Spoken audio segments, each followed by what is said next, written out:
Hello. Hello, JD. Good morning. You have now phoned in. Really? That's really nice of you to say I'm plugged in. Well, you know that. I always need you to be plugged in first thing in the morning. I was explaining you to the audience. Right. Having faded out the Hamburg Spinners. I'll just right. But we can play them again later on. I should think. Yes, but I'm listening to your show at the same time. I'm pretty good at this, as I said earlier. Yeah. Well, yes, you are the producer. I am the producer. Yes, and you're sounding really good down by the beach today. So where are you exactly? Well, I'll give you a clue, right? Okay, I'm a mouth of a river. Okay, and the first bit is like where you are. So it's not mouth of a river. Oh, the Exmouth. Exmouth. That's right. I am. Oh wow! I'm not actually on the beach. I'm up the top. I came here yesterday and I went for a walk along the footpath, which was really nice. I had a good time yesterday. I thought I'd come back again and broadcast from here. So it is. It's a very good. It overlooks where I live actually, which is nice. A lot of people know I now live near Teignmouth, and I can see all the bays around here. Right. It's beautiful. And it's a bit sort of stormy today, but it's quite really nice though. So I thought a good spot to talk to you. Yes, and have you been able to hear the show? Yes, I have a radio in the car. You know there's a thing called a radio? Okay, yes. You know, no, I just wondered if the Phonic FM signal was as good in Exmouth as the Exmouth signal is in Exeter. Well, where I'm positioned, because I'm higher up. You see, I'm over. I've always parked up here because I could get Phonic FM 100%, so it's pretty good. So on the mouth, it's up over the beach, so the beach is lower down. Right. So the car's parked on the little road. Yes. And I get a good signal. Brilliant. What more can I ask for? Well, that's fantastic. Hmm. So we can say that you're in good spirits and you're finding your way through life at this time. I hope I don't drink spirits, so I'm not good. Sorry, I'll put that badly. No, I'm pretty good actually at the moment. I'm getting there, whatever it is. A lot of you probably know that I had a major fallback this year, so I have to be very careful when I'm going around where this virus is. So we don't want to go on about Exeter being what it is at the moment, but that's put me off coming into the studio in a way. Yeah, well, I can understand it, JD. I can understand. Yes, I know. So until the news is good, then I shall be flying back and sitting opposite you. Well, Well, when we're allowed, we still got to juggle a bit. I think we'll probably go back to a phase of 2 people in the studio being sensible, and then possibly 3 people. We can't be sensible in that studio. No, okay. It's impossible. It's impossible. No, not too sensible. Pretty good though. Yeah, I think so. We can play it by ear. If one of us sat in the other room, it'd be all right, wouldn't it? Well, It'd yes. be great, Yes. With what I've got, your phone or whatever, it's quite good. So the technology's there. So yes, and we can mess about with pre-recorded bits. Yes. Other bits and pieces can be mixed in. Well, that's what you've been doing today, I hear, because you had your partner in crime from another show. Yes. Just a few seconds ago. So yes. And that confused me last week. Oh. I thought, there's somebody else in the studio.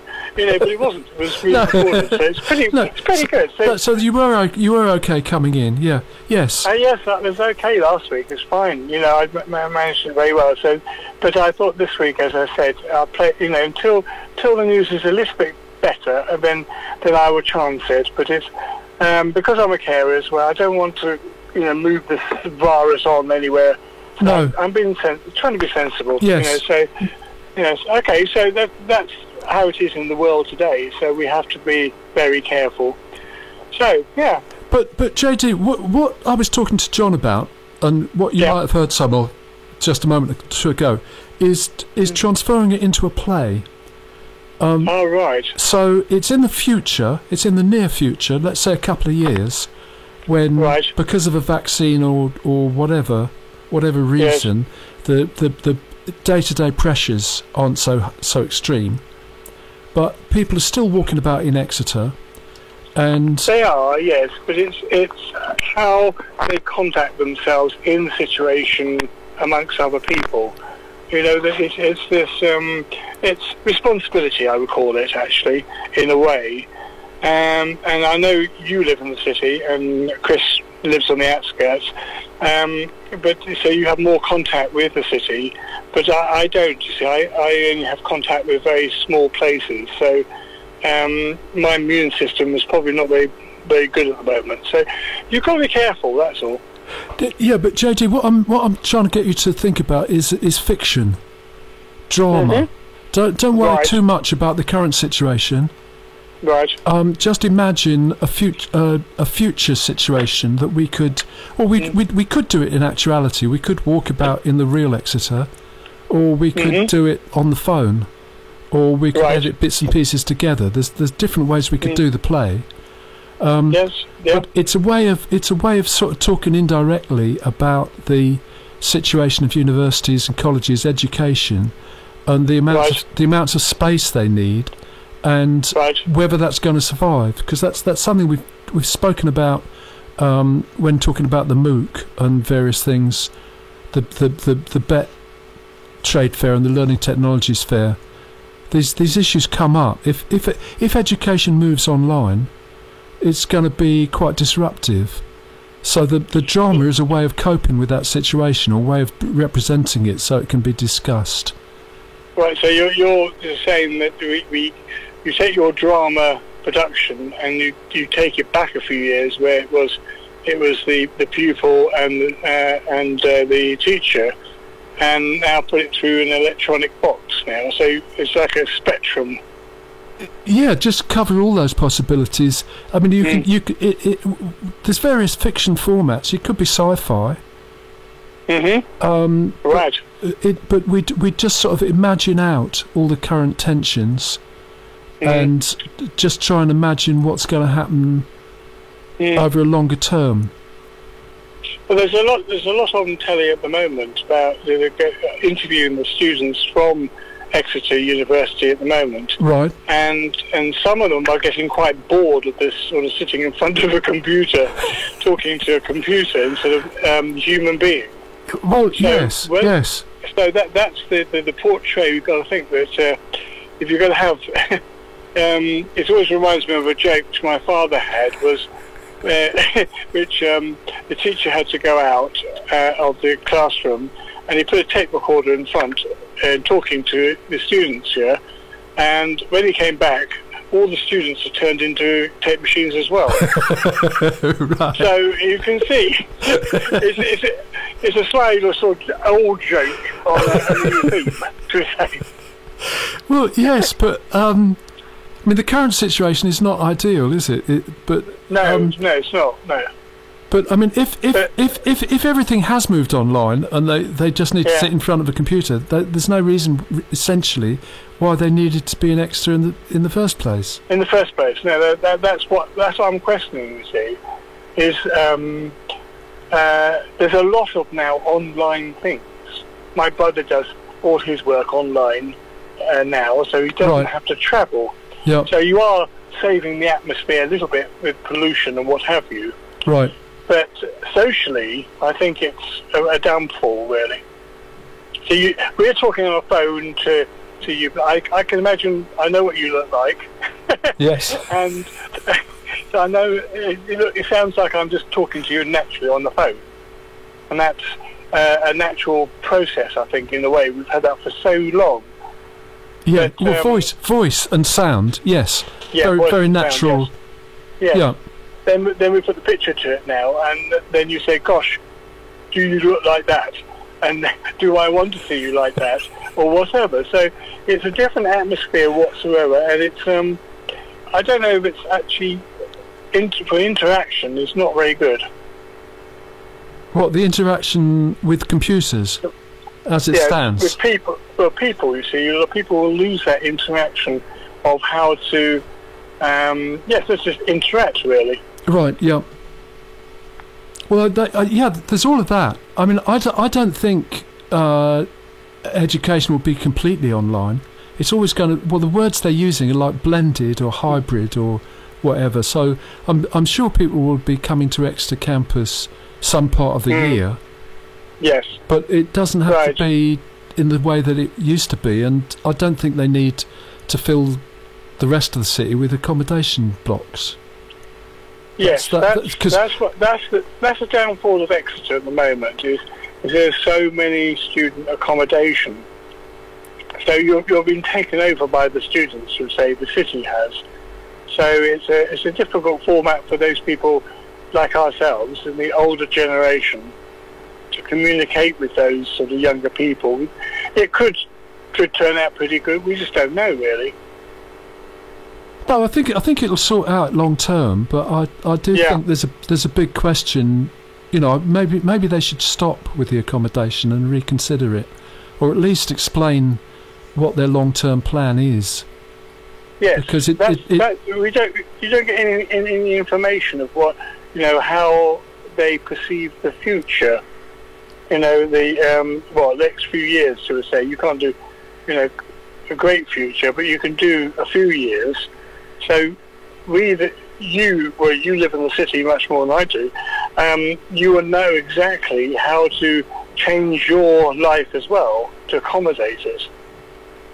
Yes, that would be part of it, part of what goes on. Yes, because as you get older, you still reminiscing on your old past and how Exeter used to be, you know, and that sort of thing, and you know, the older money and all that sort of thing. All that comes up because I've talked to older people before, and that's what comes up. You see, they can't get to grips with what's happening right now, and that's the difficult bit. You know, it's trying to educate the older ones to be with the younger ones. Well, yeah, that's all part of what we've got to cope with in various ways. Mm-hmm. But JD, can I move on a little bit to go on. Another question, which you might know the answer to, or you may have to cope with later on, because there's various bits of confusion. Now I'm here trying to do the Wild Show by myself. You may be aware of various difficulties that have arisen, because Chris has undertaken to be the agent for Strangle Jim. So that the next show, the Good, the Bad and the Ugly show, which will be starting at about 12 o'clock, the Electric Tortoise has been reusing material created by Strangle Jim without his permission to recreate new shows. And these have been pre-recorded and broadcast in the past few months. Right. And Chris has undertaken on Strangle Jim's behalf to negotiate new fees from the Electric Tortoise. This sounds very ominous, to say.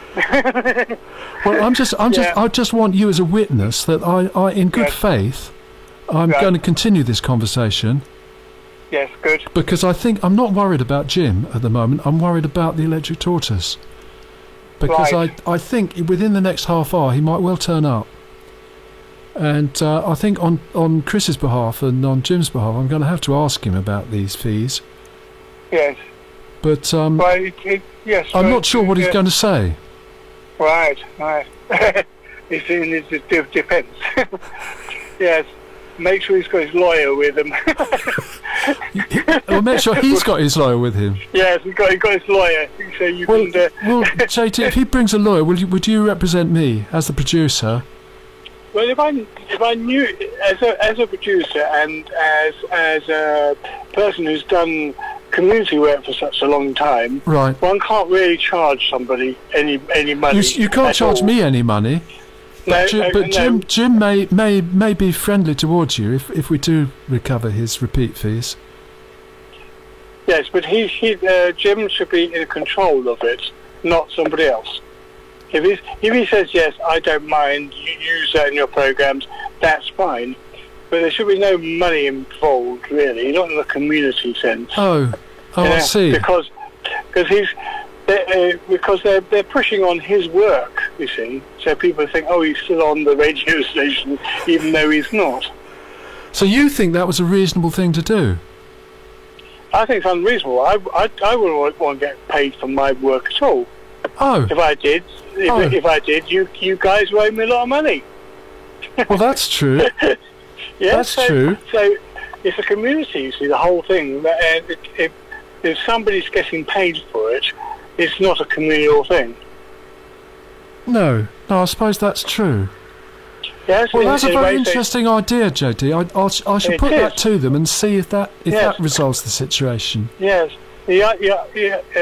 Jim should actually just say, yes, fine, you go ahead, use those things. I don't mind them being redone again, and do it out of his kindness of his heart, or say no to it. You know, it's quite easy. It's either yes or no. Oh, but he wasn't asked before it all happened. Well, perhaps he was. I don't know. We'll investigate and try and find out. We'll investigate that. Well, I think it's an interesting concept because it's like when you go in and record somebody. Yeah. And that's the first thing you've got to say, can I use this on my radio show? Yes? Yes. And if they say no, I don't, copyright things, and then that doesn't happen. It's like, for instance, a lot of people, my brother goes to a Cedar, and I've said there's no way that I don't want any photographs on the internet from him because he can't answer it. So I'm asking for him. So it's stipulating the thing right at the beginning, and once you've got the clause worked out, then the rest of it should be fun. Okay. There you go. JT, I think we're going to... That's my professional opinion. Yes. How about that? Well, I think that's a very... And I won't even charge you for it. No, no, well, that's excellent. You know that one free on me. No, okay, okay. Well, look, JT, next week, Chris is going to be back. Is he? Right. But okay. You could still phone in, I think. If I'm the same in the predicament, I'll do the same. Yes. Yes. That'd be quite good. Yes, I'll do that. Well, I'll converse with you throughout the week. How about that? Oh yeah, no, that as well. That as well, definitely. Yeah, that as well. Yes, we'll keep that one going as well. Okay. Well, there you go. So now 11:20, according to the speaking clock. Okay. So you've got to wind down, haven't you? We've got to desanitize. No, we've got to sanitize the studio. That's what I've got to do. Yeah, but I'll play a few more tracks and then. Yes, enjoy the last piece of the show. You know. Yes, that's good. But JT, thanks. Yes, thanks for phoning in, and I hope it stays sunny. Yes, in next month. It is sort of. It's a bit dull at the moment, but I can see the sun over there, over at Timber, so that's fine. Well, that's good. Yeah. Okay. That's pretty good. Okay, I'm going to go back to the Hamburg Spinners now. Oh, Hamburg Spinners. All right. Okay. Because we interrupted them, so I'm going to start again. Okay. Okay. Well, the whole show? No, not the whole show. Just their track, which I can't pronounce. I'll try and pronounce it later on. JD, do stay well. Thank you. You too. Okay. Bye for now. You. Bye. Bye.